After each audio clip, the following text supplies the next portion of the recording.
Now coming towards the modern historiography. अब modern historiography के भी कुछ फैक्टर्स हैं, कुछ कैरेक्टरिस्टिक्स हैं that we need to study.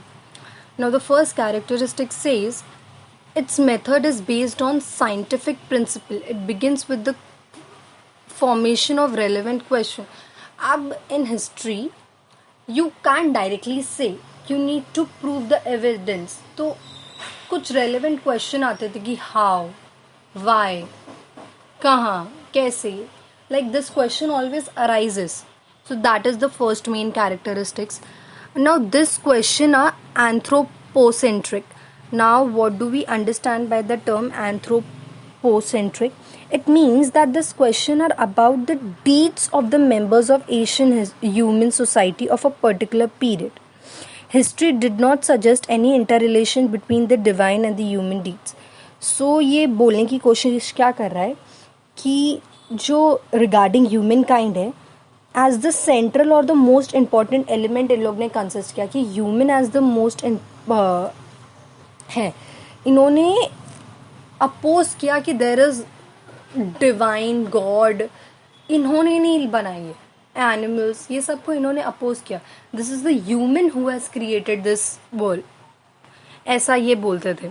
Now the third point says answer to this questions are supported by the relevant evidence. अभी कोई भी चीज़ मैंने अपने आप पहले ना कि the question always arises how, when, but they should be supported with the reliable evidence कि हाँ ऐसा. अगर तुमको कोई question पूछ रहा है about history तो there should be a proof that why are you telling such things. Now the fourth point says history presents a graph of mankind journey with the help of human deeds. उन्होंने एक particular मतलब बोलते हैं ना एक chronological type events बनाए हैं कि how this events proceeds from the further. So it is said that the modern historiography with above characteristic has its roots with the ancient Greek historical writing because he was the first one to originally do this. So history is originally a Greek term. Herodotus, the Greek historian of the 5th century, used it in the first of his book entitled the Histories. So there was उन लोग बोलते ना कि history is the first derived from the Greek. So mainly उधर के एक scientist थे named as हेट्रोडोटस, जो उन्होंने अपनी 5th सेंचुरी में that is before common era उन्होंने ये अपने हाइपोथेसिस उसमें लिखे थे. The book name as the Histories. Now we are gonna study the development of the scientific perspective in human and historiography. अभी क्या हुआ था कि 18th सेंचुरी के यूरोप एक रिमार्केबल प्रोग्रेस बन गया था in the fields of philosophy and science.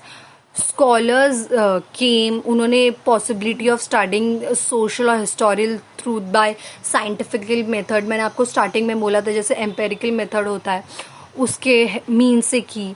Now the philosophical discussion focus more and more on the objective in history and historiography.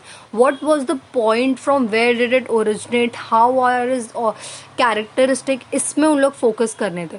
तो 18th सेंचुरी के पहले they were mainly focused, interested in philosophical discourses revolving around divine phenomena. So that is like mainly कि the God has created the world. However, ये scenario कब change हुआ? 1737 में common era Gottingen university जो founded है Germany में, उन्होंने first time had an independent department of history. उन्होंने एक पर्टिकुलर ब्रांच बना दी अपने कॉलेज में named as history. Later other German universities उन्होंने भी काफ़ी ज़्यादा ये चीज़ों को सपोर्ट किया और उन्होंने भी अपने कॉलेजेस में ऐसे बनाए. Now coming towards the notable scholars. Now what do we understand by the terms notable scholars? ये वो इंसान है, ये वो scholars है जिनका काफ़ी ज़्यादा development of historiography, that is study of writing of history, उनमें इनका बहुत ज़्यादा contribution. So there are the many famous historians that we are gonna study. So first coming towards the René Descartes. ये 1596 से 1650 के एरा तक में रहे थे।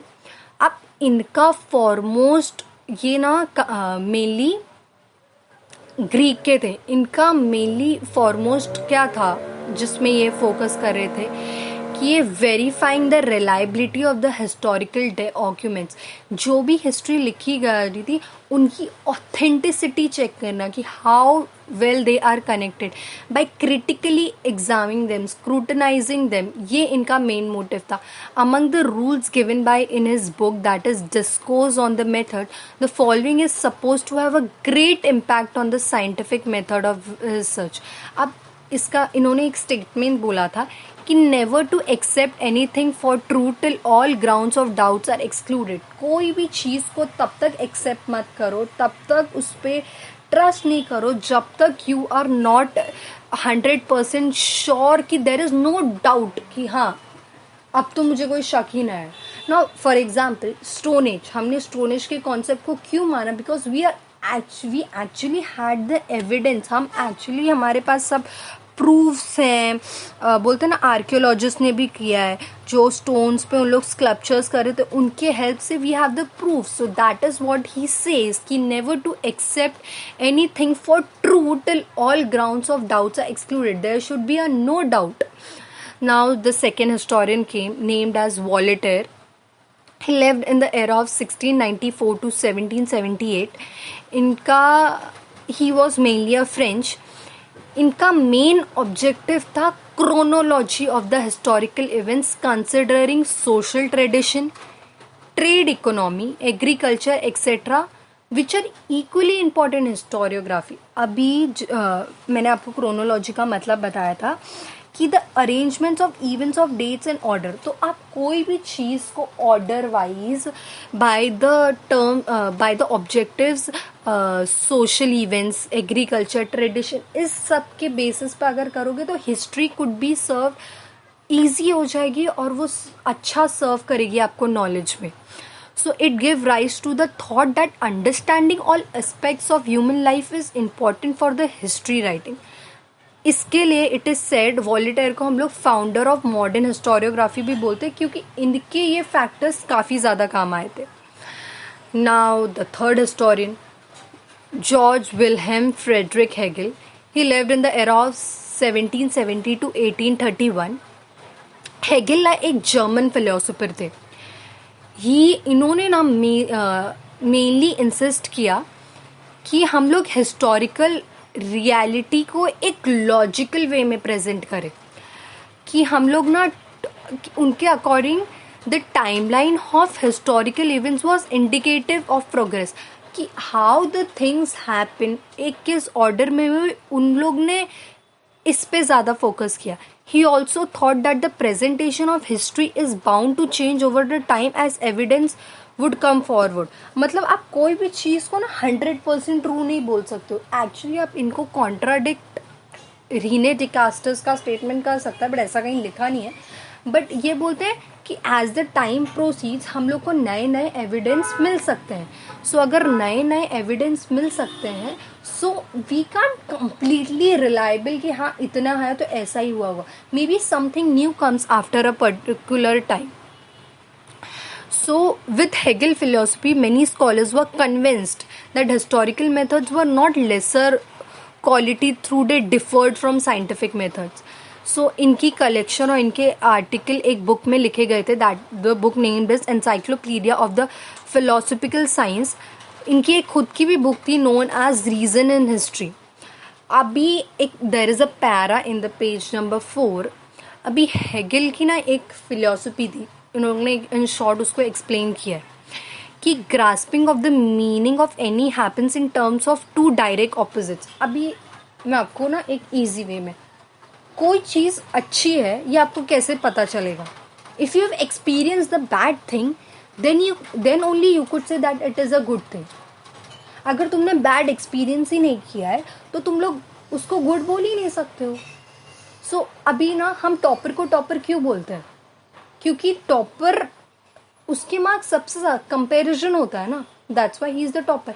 अगर क्लास में एक ही बच्चा है तो हम लोग उसको टॉपर हाउ कैन वी से ही हैज स्कोर्ड गुड और ही हैज स्कोर्ड बैड. इनकी भी कुछ ऐसी ही थी कि human mind can not decide the true nature of the event without understanding the opposite, like true और false, good bad. So in order to understand that the true nature of, one need to both, उसको दोनों perspective देखने पड़ते हैं, true side भी false side भी. Similarly good, it happens in good or bad. So ये this method of analysis which is based on opposites is known as dialectics.